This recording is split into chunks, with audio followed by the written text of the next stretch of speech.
So in this episode, we're going to take a look at Friday the 13th, the game on the Xbox One X Project Scorpio. Now, I'm not going to get into the load times and the boot up times because obviously having a faster chipset, a faster processor, more and faster RAM and everything else, it's obviously going to boot up faster. It's obviously going to load faster. And I'm not going to sit here and show you the difference between a 4K HDR game and a 1080p game because obviously it's going to look better. I'm not going to sit here and bore you to death with frame rates because obviously a 60 frame rate versus a 30 is going to look better. But what we are going to look at is, are there any differences between a game that has no texture pack, no updates for the Xbox One X, played on an Xbox One X versus the first gen Xbox One? Let's take a look. So the first thing I noticed was that Friday the 13th, the game actually runs better and smoother on the Xbox One X. Now, for those of you using the first gen Xbox One and some of you that have the Xbox One S, what you're going to notice is that you have frame rate lag from the rain. It seems like you have lag from a slow connection, and some of you might have that. However, trying to get the rain to render correctly on a standard Xbox One is a fucking nightmare. And this thing on the Xbox One X is smooth as fucking silk. I haven't had any issues whatsoever. Another thing I noticed with this is that my shifting, my movements, all of that is much smoother. There's no lag and there's no skipping whatsoever going on in this game. Now, when I played this on the Xbox One first gen, I had lots of issues. I would go to grab and it would be delayed. My turning, every time I tried to shift, it wasn't smooth. Shit was jumping around. The Xbox One X, it is smooth as silk. I don't have any lag. My shift is smooth as possible. I feel like I'm playing on my PC right now. Now, the Xbox One X did serve me a big advantage over everybody who didn't have the Xbox One X. The response time between the controller and what actually happens in the game is next to non-existent. It must be a fraction of a millisecond.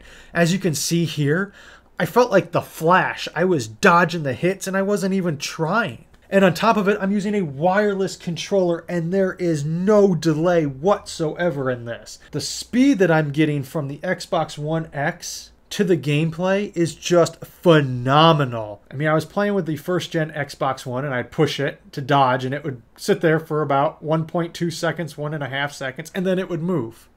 With this, it's just instant. Usually you need a pro controller, it needs to be wired, and even then you might see a 3 or 4 millisecond lag. With this, nothing. I can't even count it, it's got to be a fraction of a millisecond. It's just instant. This thing is just giving me an advantage. Now, I'm really hoping at some point Gun Media does come out with a texture pack for the Xbox One X, even though I'll see it better on the 4K HDR than what you guys are going to see online. Even though I'm using an Elgato 1080p because they don't have an external 4K resolution Elgato game capture, which is just mind-boggling to me. I'm hoping that comes out soon. But you still will see a difference in the graphics in the live stream, even though it won't be anything as much as what I'm going to see. Now, I did tweet Gun Media a couple times asking if they were going to do this in the future, because it would be an amazing addition for this. Did they tweet me back? No. Either one, because they really just don't give a crap, or two, they didn't think about it, and now they're like, oh crap, we should have done this. Or three, they are working on it and they don't want to give anything away.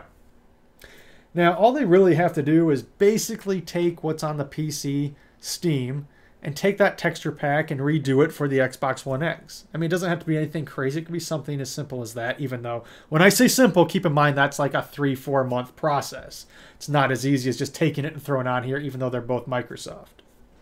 So we'll give them some leeway and hopefully we'll hear something from them in the future. But let me know down in the comment section below, what do you guys think? Do you guys think that that response time is enough to justify just for games that don't have any updates for the Xbox One X? Or do you guys just not really give a crap? I know some of you are going to be pissed that I didn't get into the load times and all that shit, even though it's obvious. I don't need to show you. All the faster chipsets and everything I went through before, it's going to guarantee faster speeds, faster load time. However, again, I'm going to say one more time, the response time on the Xbox One X, it's just mind-boggling how boom, boom, boom, there I am. The rendering, obviously, because I have the stronger graphics now, I have faster speeds. Obviously, the rendering is going to be phenomenal over the regular Xbox One, which is why I have no issues with render lag for the rain. And just all around smoothness, and that's because of the delivery of the speeds and power of the Xbox One X. So do I recommend this? If you're only going to play the Friday the 13th or games that don't have any texture packs as of now, possibly in the future, yeah, I highly do.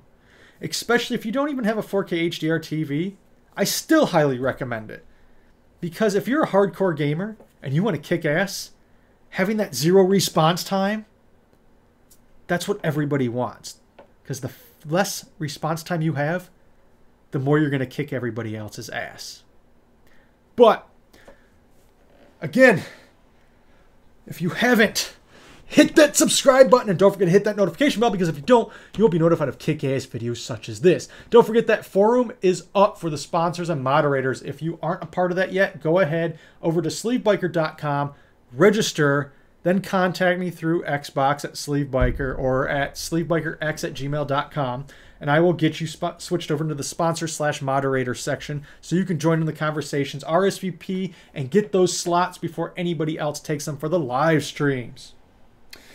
Also, for December, I think what I'm going to do is for last year the game contest, I'm going to extend it a little bit longer until the game comes out. Now, they're talking about releasing the beta in early 2018, possibly January, which would give it a February or March release, because I'm going to want to give away the game when it comes out. I don't want to give you guys some gift card where you're going to be waiting around for it.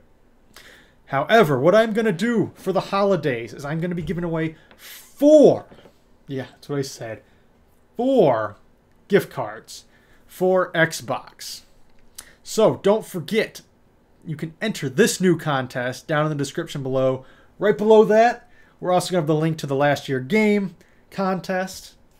And don't forget to follow me on Facebook, Twitter, Instagram, and all that other great shit. And as always, I'll see you next time. Jason, my boy, do you know what your gift is? No matter what they do to you, you cannot die. You can never die. Yeah.